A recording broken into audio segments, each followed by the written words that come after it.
পান্তা ইলিশটা হচ্ছে তোদের মতো মানুষদের জন্য। আসলে তোরা কি জানিস,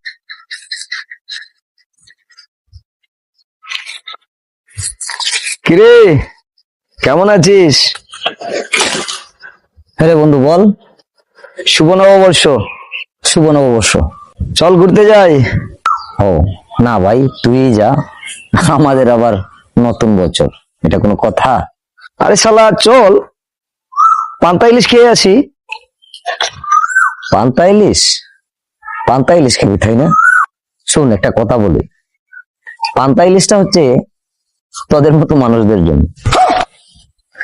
আসলে তোরা কি জানিস, এই নববর্ষ উপলক্ষে তোরা যে পান্তা ইলিশ খাচ্ছিস, এক প্লেট পান্তা ইলিশের দাম দিচ্ছিস 1200 টাকা, 2500 টাকা, 1500 টাকা, বিভিন্ন রকমের দাম। তুই কি জানিস সেই নববর্ষের দিনে অনেক মানুষ আছে 3 দিনের বাসি পান্তাটাও তাদের কপালে জুটছে না? সেটা কি একবার ভেবে দেখেছিস? তোকে শালা ভালো কথা বলাই পাপ।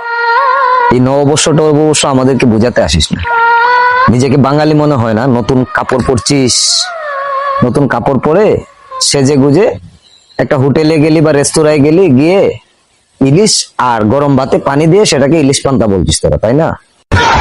শুন, বাঙালিয়ানার নববর্ষ হচ্ছে সত্যিকার অর্থে পান্তা ভাত খাওয়া। আর ইলিশ সেটা এখন সবার ভাগ্যে জুটে না রে। বাঙালি আগে মাছে ভাতে বাঙালি ছিল, এখন ডাল ভাতে বাঙালি কপালে নেই।